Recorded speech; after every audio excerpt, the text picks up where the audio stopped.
Contestant number 6, Caleb, are you here? Please unmute yourself. Please Hello, confirm that you can hear me clearly and that you can see Angelina, the timer on the screen. I can hear you and I can see Angelina, the timer. Great, I can see you and I can hear you very clearly too. Contestant number 6, Caleb, letters from Miguel. Letters from Miguel, Caleb. I looked around the shadowed and tiny room in which I stood. There I was, in what looked like a wooden shack, with filthy rags peeping back at me in the low light. Some worn and rusted cooking pans were scattered to the side.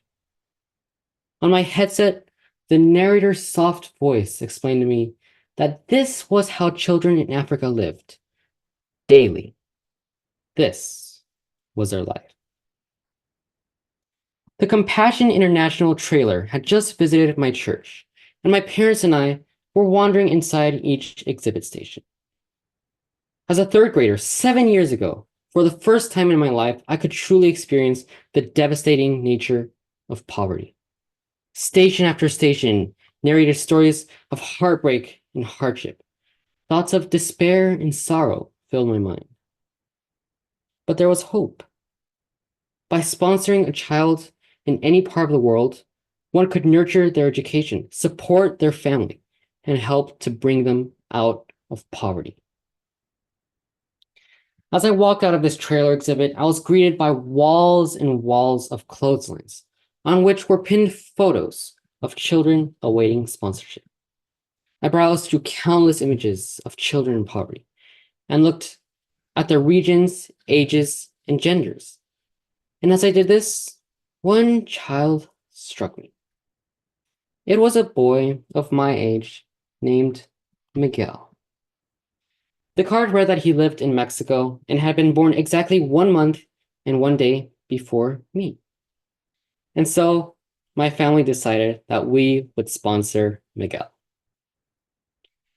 As the years passed, I began to receive letters from Miguel. These were written in his own hand in Spanish.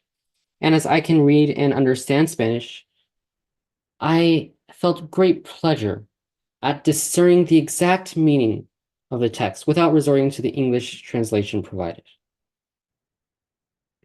Miguel would tell me about life in Mexico. He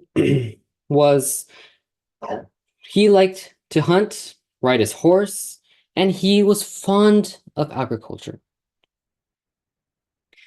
In his letters, he also asked me about what I like to do, about my family, and also whether I had any pets. So one day, I decided to send him a picture of my family. I sent him a picture of my pet parrot, and I sent him a picture of myself on a horse, which I had taken while on vacation, in an attempt to help him see some similarities between my life and his. Yet not long after I sent this photo, Miguel sent me a letter telling me that he had quit school and now devoted his time to farming. The next letter I opened eagerly, yet I felt that something was missing. The letter was of a normal length, but its content was typed, not handwritten. Perhaps Miguel has learned how to type, I thought to myself. So I began to read the letter. The letter explained to me that Miguel was well with his family in Chiapas, Mexico, enjoying working in the fields, caring for his horse, hunting, and fishing. He preferred solitude, rarely socializing, and only visiting his grandparents. Miguel occasionally swam in the river, but he disliked playing sports. He was curious about my family, my horse, and whether or not my horse riding skills had improved. But as I read the last words of the letter, my heart sank, and I realized why the letter had been typed.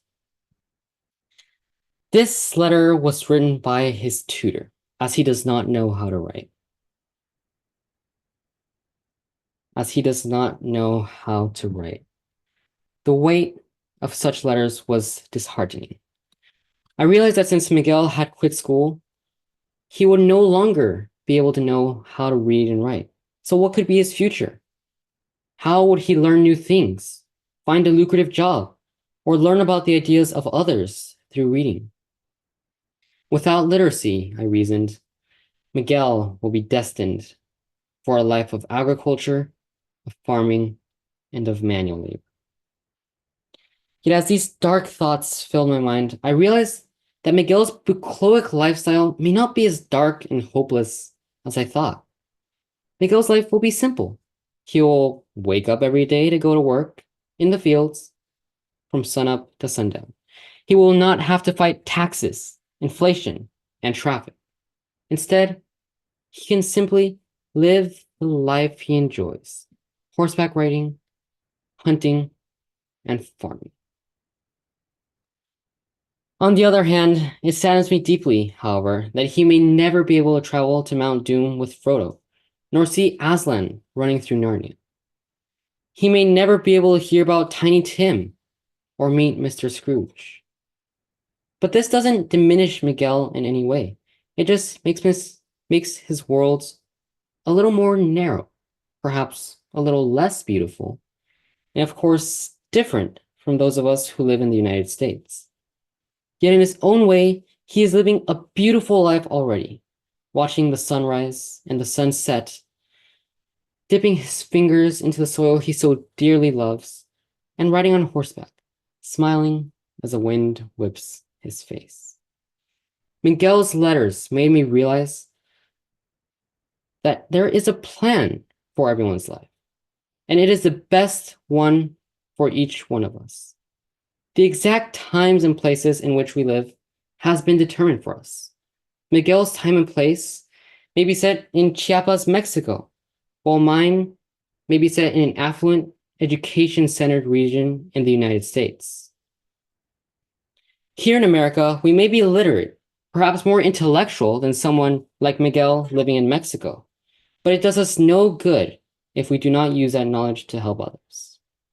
Yes, we have been placed in a privileged time and place in history, but have we used that knowledge to help foster change in the world, or foolishly wasted our time? Maybe these letters from Miguel can give us all a chance to reflect on how we have used the blessings and the knowledge we have been given. Thank you, and back to you, Toastmaster. Thank you, Caleb. Let's have 1 minute of silence.